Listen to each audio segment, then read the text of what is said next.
السلام علیکم ورحمۃ اللہ وبرکاتہ۔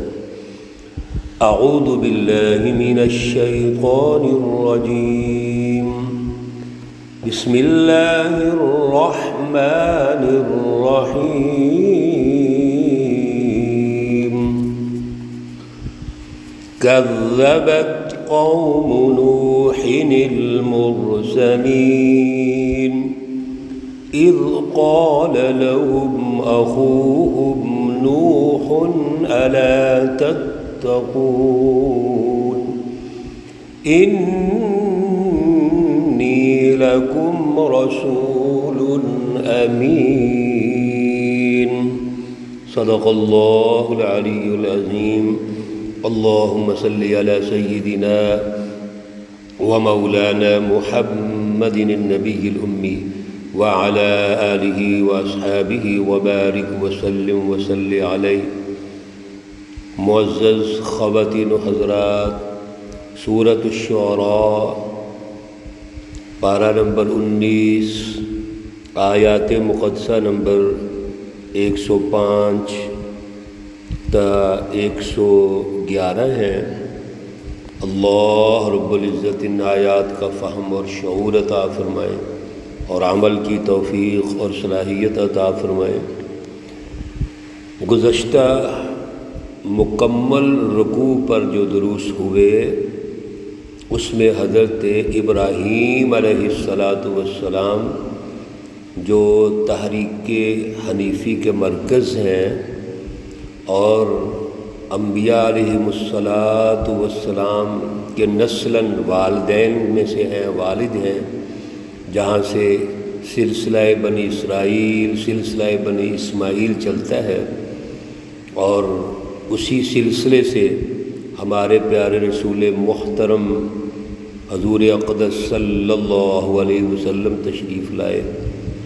تو ان کا جو اسلوب دعوت تھا، قوم نے آگے سے کیا جوابات دیے، اور پھر نتیجے کے طور پر اللہ رب العزت نے رہنمائی ارشاد فرما دی کہ جنہوں نے مان لیا جو آپ کے ساتھ ہوگے وہ سچی جماعت ہے، تو ان کو اللہ نے جنت سے نوازا، دنیا کی جنت اور آخرت کی جنت سے بھی نوازا۔ جب بھی ہم جنت کی بات کرتے ہیں تو یاد رکھیے سب سے پہلے دنیا کی جنت ہے اور پھر آخرت کی جنت ہوتی ہے۔ ربنا آتنا فی الدنیا حسنہ وفی الآخرۃ حسنہ۔ اور جو منکرین ہیں، کفار، مشرکین، ظالمین، منافقین، دنیا میں بھی تباہ ہوتے ہیں، آخرت میں بھی تباہ ہوئے۔ اور پھر وہ جو ماحول ہوگا میدان حشر کا بالخصوص، وہاں کوئی کام نہیں آئے گا۔ دنیا میں بھی ایسے ہی ہوتا ہے۔ دنیا میں جب انقلابات آتے ہیں کوئی سفارش نہیں چلتی، کوئی دوست کام نہیں آتا، مجرمین کو پکڑا جاتا ہے، ان کو سزائیں دی جاتی ہیں، دنیا کے سامنے ان کو کیفر کردار تک پہنچایا جاتا ہے۔ اور آخرت تو اللہ کی حکمرانی ہے، وہاں پہ وہ قادر مطلق کی شہنشاہیت ہے، وہاں تو عدل کی بنیاد پہ فیصلے ہونے ہیں، وہ یوم الدین ہے۔ اس لیے اللہ رب العزت ہمیں بار بار واقعات سنا کر تربیت کر کے آخر میں یہ کہتے ہیں ان فی ذالک لآیہ، اس میں نشانیاں ہیں۔ آج جو ہم رکوع شروع کر رہے ہیں اس کا بھی اختتام اسی لفظ پہ ہوگا، ان فی ذالک لآیہ۔ اور اس رکوع میں ہم حضرت نوح علیہ السلام کا واقعہ بالاختصار سنیں گے۔ انشاءاللہ 2 دروس ہمارے اس واقعہ پر ہوں گے، تربیت پر ہوں گے۔ بہت ساری جگہوں پر یہ واقعہ پہلے بھی گزر چکا ہے، یہاں بھی اللہ نے اختصار کے ساتھ پھر رہنمائی دی۔ کذبت قوم نوح المرسلین، قوم نوح نے، نوح علیہ السلام کی قوم نے کذبت جھٹلا دیا المرسلین، اللہ کے رسولوں کو۔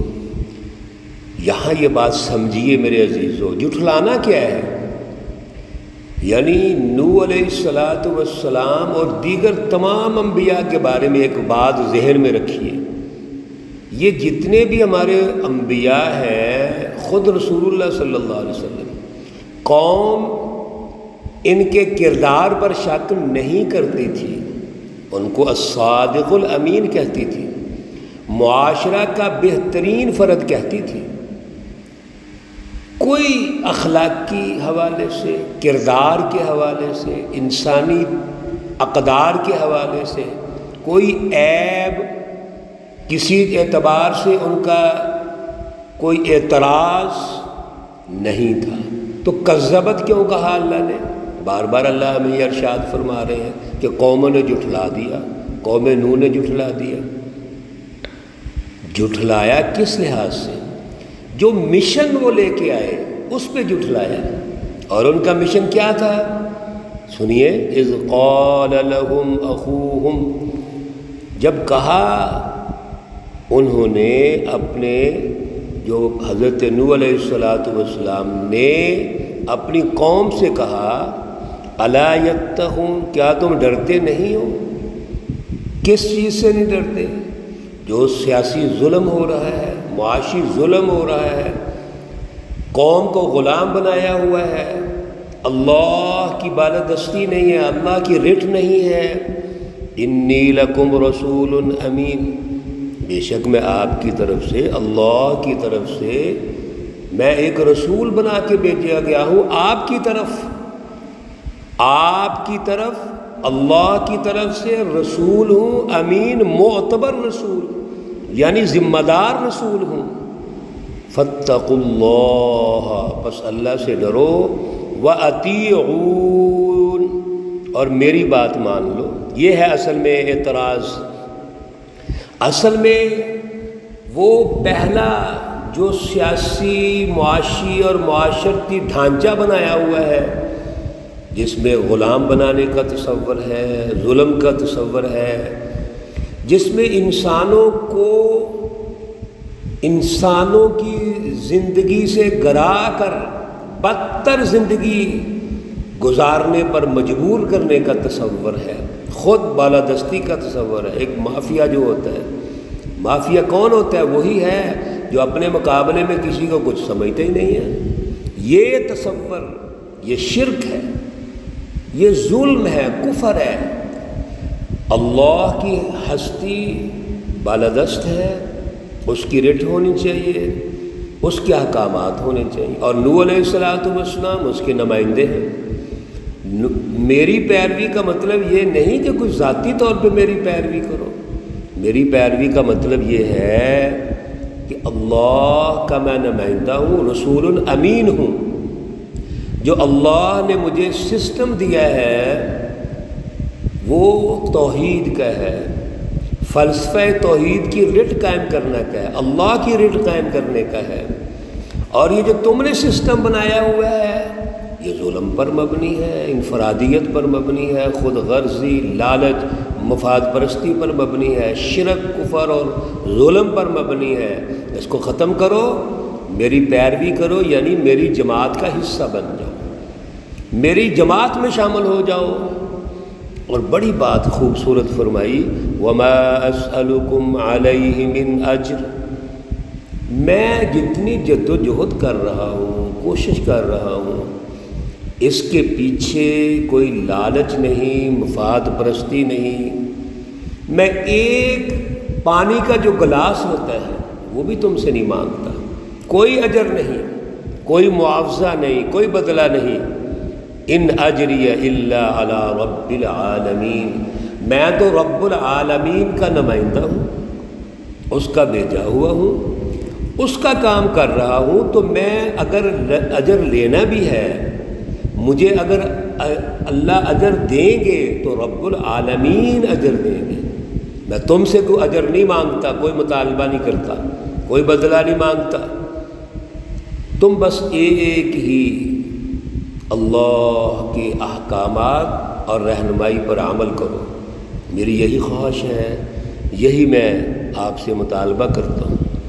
فاتقوا اللہ وأطیعون، پھر فرمایا اللہ سے ڈرو اور میرا کہا مانو، میری جماعت میں شامل ہو جاؤ۔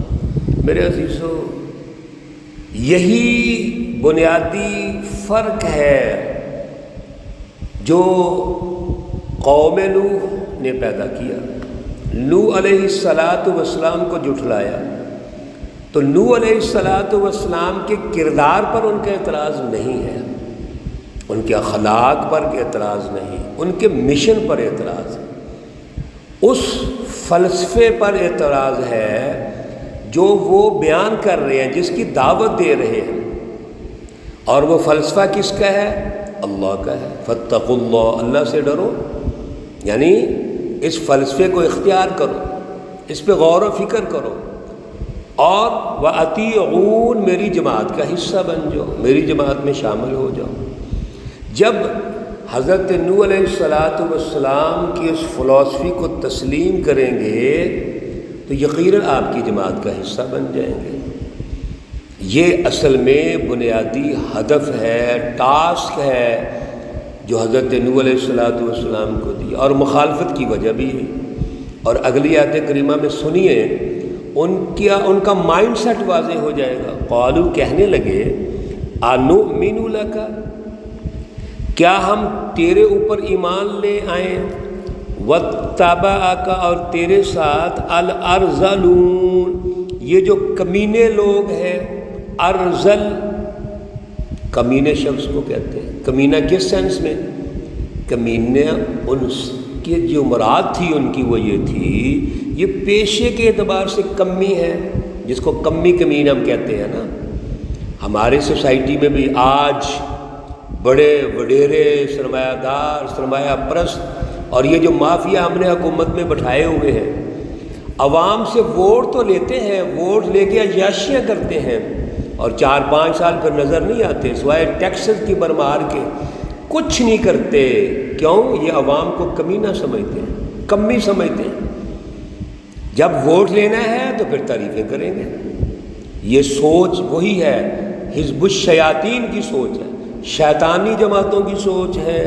تو کیا کہنے لگے کہ آپ کی جو جماعت ہے، آپ کے جو ساتھی ہیں، یہ تو کمی کمین ہیں، پیشے کے اعتبار سے ہمارے غلام ہیں، یہ ہمارے کام کرتے ہیں، محتاج ہیں ہمارے، ان کی حیثیت کیا ہے؟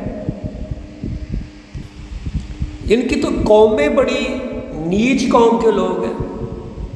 میرے عزیزو، آج جو سوچ ہے نا ہمارے معاشرے میں، ایک قوم بڑی اونچی ہے، دوسری قوم بڑی نیچے ہے، قوموں کی برتری ہو گئی ہے، آج برادریوں کی برتری ہو گئی۔ یہ سوچ نوح علیہ السلام کی قوم سے چلی ہے، یہ وہاں سے چل رہی ہے۔ تو انبیاء علیہ السلام کی جو سچی جماعتیں ہیں ان کو ایسے ہی کہا گیا ہے۔ تو کہنے لگے یہ تو نیچ قوم کے ہیں، نیچ برادری کے ہیں، کمی کمین ہیں، ان کا کوئی پیشہ نہیں، کوئی روب نہیں، اور ہم کیا ہیں؟ ہم فضل والے ہیں، عزت والے ہیں، سرمایے والے ہیں، بینک بیلنس والے ہیں، ہمارے پاس کوٹھیاں ہیں، بنگلے ہیں۔ یہ ایک مائنڈ سیٹ ہے جو چل رہا ہے، اس وقت سے چل رہا ہے۔ انشاءاللہ العزیز اگلے درس میں اس کو مکمل کریں گے، اور حضرت نوح علیہ السلام کے جو جوابات ہیں وہ بھی سنیں گے۔ لیکن میرے عزیزو، ہمیں ان دروس سے سچی رہنمائی لے کر آج کے دور میں درست انالیسس کرنا ہے، تجزیہ کرنا ہے۔ اللہ توفیق عطا فرمائے۔ اللہ رب العزت تمام مرحومین و مرحومات کو جنت الفردوس میں اعلیٰ مقام عطا فرمائے۔ اللہ رب العزت تمام بیماروں کو شفائے کاملہ عاجلہ مستمرہ عطا فرمائے۔